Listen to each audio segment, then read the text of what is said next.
am under the water. Please help me.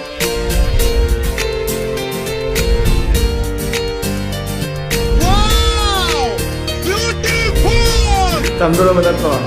Anh chị, nó nghe người tiếng ba mấy đây đi cỏ.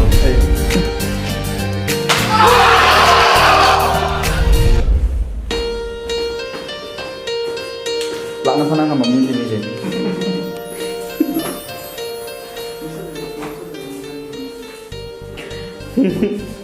Orientation cái này đó. Mình chỉ là staff cỏ. Staff and staff never come. Staff when you see over. Yes, Randy Pakazi.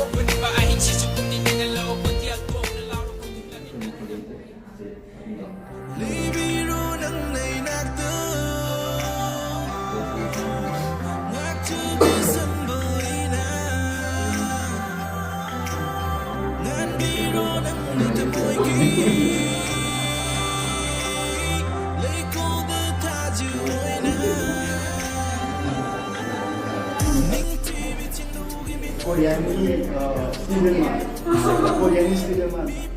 Mình thấy không? Cái mình có quá, lâm đi hàng rồi cái mình đâu hay không?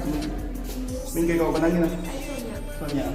Năng như đi học rồi, sao đi nào? Okay, năng như gì? Satyapriya. Satyapriya. Christina, xin chào Christina. Cái mình có cái? Hentoishana. Hadoishana. Rồi. Hadoishana cái mình kêu là một chữ này. Ôi 좋아요 그거. 아스마이. 가이드노. 기대하네. 아니 난 그저 빨리 지금 많이 하는 거야. 가만히. 거의 조이 또. 또 왜? So mga so kitang visible oil line line visible oil nang gina kaka. Listen, look, and listen, and learn. Talaga. Number di sila pinamag na pa. Nelson, take it out!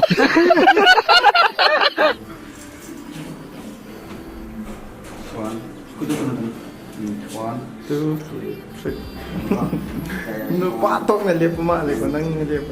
No pitok na haitan. Mukha na ka lip. Nana.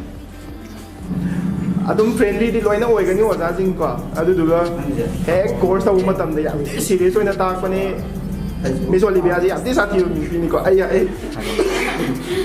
Ikai ba. Kana de kai no.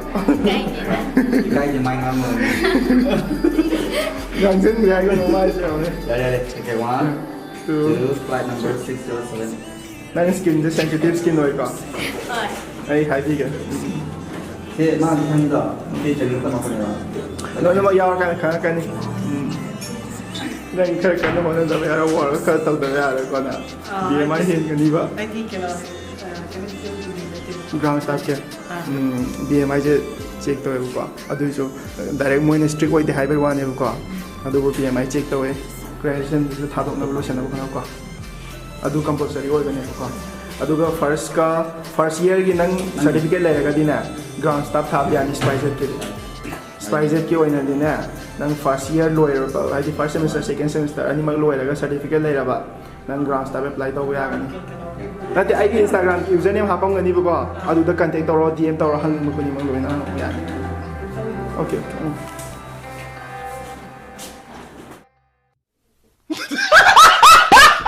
Mình có cái gì đó Johnson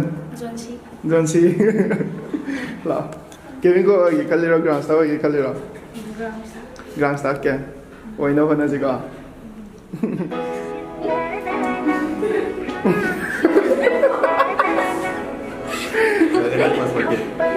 Amukan na kapi mo. May dugang mo. Ewan, ano si Bird? No, tabi lang ko. Tagya. Ay, ko na no. Chumna.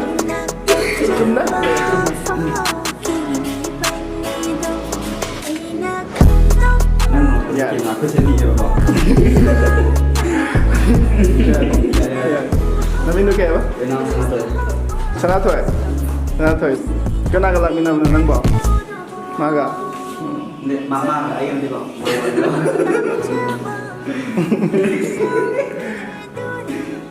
Kay din na. Kay bud.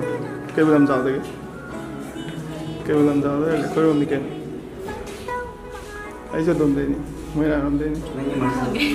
Khang quá. Khang gì? À nang gì nè. Nang si lạc thì sẽ cầm ai tao khang lạc thì nó. Anh friend sinh nào? Kita kan haro lah. Friend kan ano? Aman lay ba. Matun haro ko de kangin ba. Tamdoro man atro. Thank you. Nung yang ma teng pa nam lay di ko. Ai. Gaming kau ke? Manali? Manali. Manali mo BMI hin kadan da be aro ko. Charo ka. Charo. Good see. How are you? Cái gì là ngon. Anh thích con thì đến đây có, máy này cái đam này tụi nó mà tầm đấy. Dạ mày hay gì mày ăn năm này, mình thì buổi sáng ăn tao này. Ini selalu ai là xem đâu. Ông tăng nguyên là rất là rồi lâu rồi cái anh ngầm rồi, anh ngầm rồi. Số máy nó mà tăng một tăng lâu rồi cái cả. Mình này tầm hai rồi, xin đây YouTube video cái này cả. Mình lấy phẩm hai được gì, mình tăng hai rồi lấy phẩm hai. Mele. Melisna. Mele na nang ground staff ko Kevin Grill try to design. Ground staff. Ground staff kya. Kaya nang Kevin Grill try to ngra. Kevin Grill try to. Kevin Grill na to love job ni. Opportunity adu na yan na phang mun ko. Phang mo pudi man na kan ni doi ta so adu na yan thi opportunity le.